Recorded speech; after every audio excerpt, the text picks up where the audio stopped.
Ever since I was younger, I was into video games. Somebody like the Fuse so I can bring bad news to all these crews who can't NBA jam with the shoe. Whiskey Wednesday, first Whiskey Wednesday of the year, of the new year. Happy New Year. It is January 1st. It is 2025.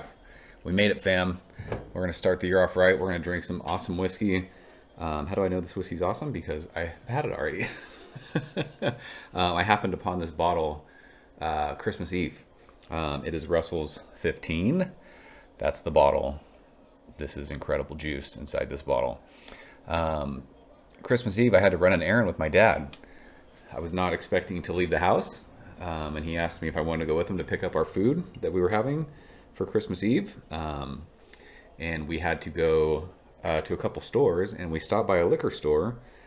We've known the owner of that liquor store for years, and I haven't seen him in forever, and he just happened to be there on Christmas Eve. What are the odds? And there was this bottle that was sitting there, and it had a ridiculous price tag on it. And I was like, hey man, what do you want to sell that Russell's 15 to me for? And he said, what do you want to pay? And we figured it out. We'll rip the Band-Aid off. This is a $300 bottle of whiskey. Insane. Should I ever be spending that much money on whiskey? No, but I hate money. So yeah, this is the 15 year that Russell's put out this year. I think it was a pretty big release from what I read. It's 117.2 proof. I'm a big, if you guys have watched my whiskey stuff, I'm a big Russell's person. I love almost all things Wild Turkey, regular Russell's 6, 10. I'm still looking for a Russell's 13. But yeah, I saw this and I'm like, dude, I'm never going to see this bottle at near MSRP where I'm at in Southern California. So I was like, fuck it, treat yourself.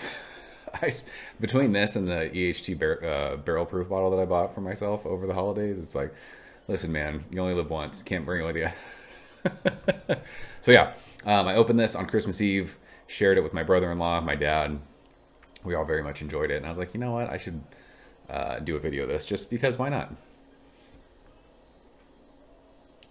This is seriously one of the best smelling. So several people in the whiskey tubing world, if that's what you call it, had this as their whiskey of the year. I think Fred Minnick, same thing. He did a blind with a bunch of stuff. This was the one that won. There is, and I've talked about how I don't always love like anything over 10 years as far as age goes, just because it can get super woody, and I just don't always love when things are super woody. But this, like, the nose of this is wild. It's like so much red fruit, and it's almost like butterscotchy, and there's so much oak, but it's like, it smells so good. There's some of the like when I think Wild Turkey, I think baking spices. There's like a little bit of baking spice, like a cinnamon kind of a thing. It's 118 proof almost. Like, it's a little warm. Like, you get a little bit of like that ethanol kind of a burn in your nose. But it's just so much like toffee, caramel, red fruit. Almost, it's almost chocolatey. It smells fucking awesome. So, cheers to a happy, healthy 2025. I appreciate you guys hanging out.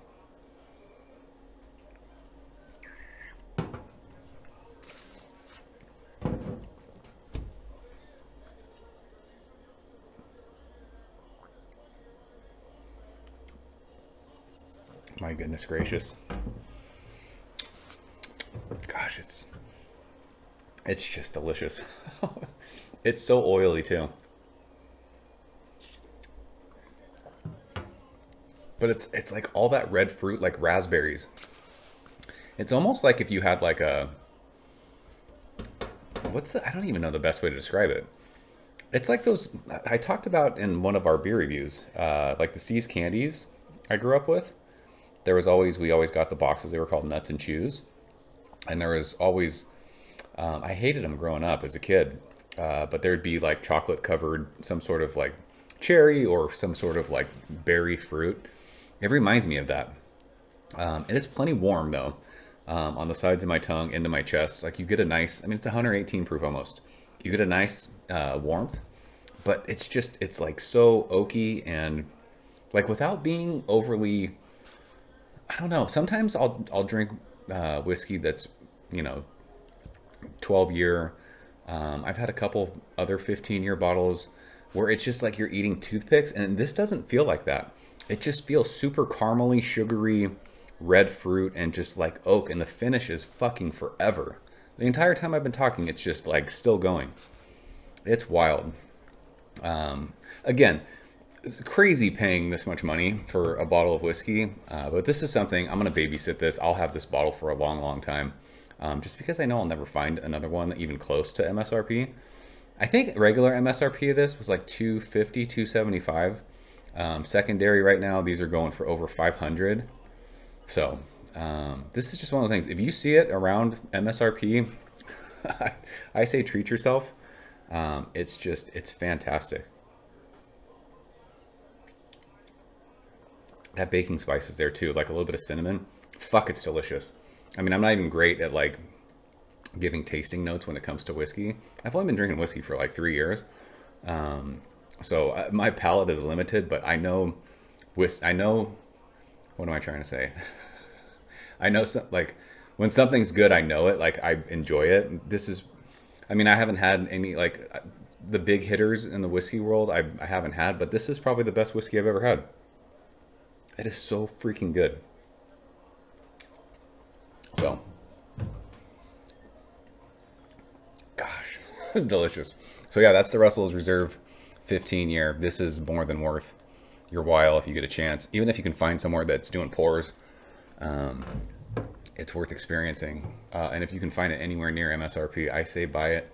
I don't say that lightly just because I know how stupid that sounds to spend that much money on a bottle of alcohol. But this will be, that special occasion bottle. People are over, friends are over, someone who really, enjoys good whiskey. I'll share this with them.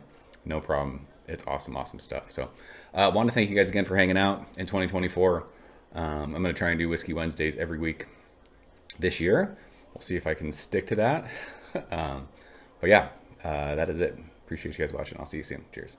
Thank you for coming behind the bar, in the arcade, all that shit. Ever since I was younger, I was into video games. Somebody like the fuse so I can bring bad news to all these crews who can't NBA jam with the shoe.